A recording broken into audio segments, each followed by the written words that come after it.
हरे कृष्णा। तो हम कंटिन्यू कर रहे हैं जपा पुस्तिका से ऋषिकेश बुद्धजन प्रभु जी के द्वारा लिखित। इस प्रकार स्वयं को कृष्ण को सौंप देना ही आत्मसमर्पण की विधि है। आत्मसमर्पण का अर्थ इस धारणा को त्याग देता है कि हम कृष्ण से पृथक हैं, कि हम उनके प्रतिद्वंदी हैं। इसका आशय हमारा स्वयं को उनके तुच्छ सेवक के रूप में स्वीकार करने की सहज स्थिति से है, पूर्ण रूप से कृष्ण के संरक्षण में। हरे कृष्णा। तो यहाँ पर किस प्रकार की विधि, जो हमने आत्मसमर्पण की बात की थी, आत्मसमर्पण हमें किस प्रकार करना चाहिए। जैसे एक छोटा बच्चा अपने माता पिता के आश्रय में रहता है ना। छोटे बच्चों को ही, जो बालक होता है, उसे कोई टेंशन नहीं होती है ना। वो आराम से खेलता है, कूदता है, सोता है। और कभी आप बस या ट्रेन में सफर करते होंगे तो आपने देखा छोटा बच्चा उसकी माँ की गोद में लेटा रहता है, सुकून से लेटा रहता है ना। माता पिता को टेंशन होती है सीट लेने की, अरे हवा नहीं आ रही, गर्मी आ रही है, मिट्टी आ रही है, भूख लग रही है ना। ट्रेन भरी भरी हुई है, भीड़ ज्यादा है तो समस्याएं हो रही है। छोटे बच्चों को कोई टेंशन नहीं, तो आराम से अपनी माँ की गोद में सोया रहता है। तो जैसे एक छोटा बच्चा एक आश्रय लेता है अपने माता पिता का, उसी प्रकार एक भक्त को कृष्ण का आश्रय लेना चाहिए, आत्मसमर्पण करना चाहिए। और जब हम ऐसा करते हैं तो हम क्या होता है, पूर्ण रूप से सुरक्षित और निश्चिंत हो जाते हैं, है ना।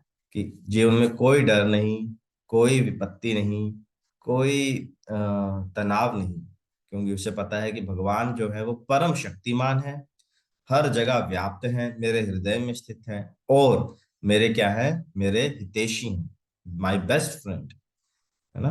वो बोलते हैं ना, BFF, best friend for ever. तो वो कौन है, वो कृष्ण ही है, श्री कृष्ण जो हमारे हृदय में स्थित है, वो हमारा भला चाहते हैं।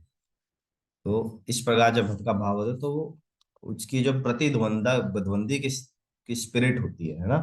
संसार में टेंशन क्या होता है, ऑफिस में, जॉब में, बिजनेस में, हमको लगता है यार वो हमारा क्या कॉम्पिटिटर है ना। वो हमसे ज्यादा ना कमा ले, या फिर मेरी पोजीशन ना हथिया ले, या फिर मुझे किसी प्रकार की हानि ना पहुंचा दे। तो हमें क्या कंपटीशन की स्पिरिट होती है, तो तनाव पैदा होता है, क्योंकि हम क्या, हम कंट्रोलर बनना चाहते हैं, हम हर चीज को कंट्रोल करना चाहते हैं। पर जब हम भगवान का आश्रय ले लेते हैं तो हमको पता है कि भगवान ही कंट्रोलर हैं, भगवान ही सब चीजों के स्वामी, और हम क्या, हम जो उनकी सिर्फ तादास। तो जब इस भावना, जब एक ये जो विश्वास के हृदय में आ जाता है, तो पूर्ण रूप से सुरक्षित और निश्चिंत हो जाता है ना। जैसे हमने वो उदाहरण पढ़ा था महाभारत के युद्ध में, कि अर्जुन ने तो प्रतिज्ञा ले ली कि कल सूर्यास्त होने से पहले जरासंध नहीं, जयद्रथ को मैं मार दूंगा। पर अर्जुन को कोई टेंशन नहीं कि यार मैं कैसे करूंगा, कृष्ण टेंशन ले रहे, अरे कैसे हो। तो इस प्रकार जो है भगवान पूर्ण रूप से हमें संरक्षण देते हैं। ठीक है। हरे कृष्ण। आज के लिए इतना ही। और आज शीला प्रभुपाद जी का हम कोट पढ़ते हैं। आज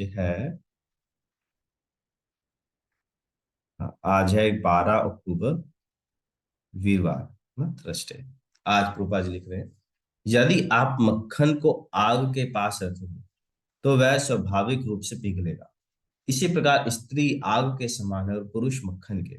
तो यह स्वाभाविक है, किंतु जो व्यक्ति उद्विग्न नहीं होता वह धीर कहलाता है। मनीला, 12 अक्टूबर 1972। हरे कृष्ण। किसी को भी प्रश्न?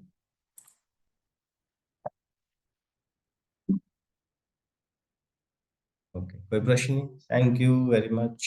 हरे कृष्णा।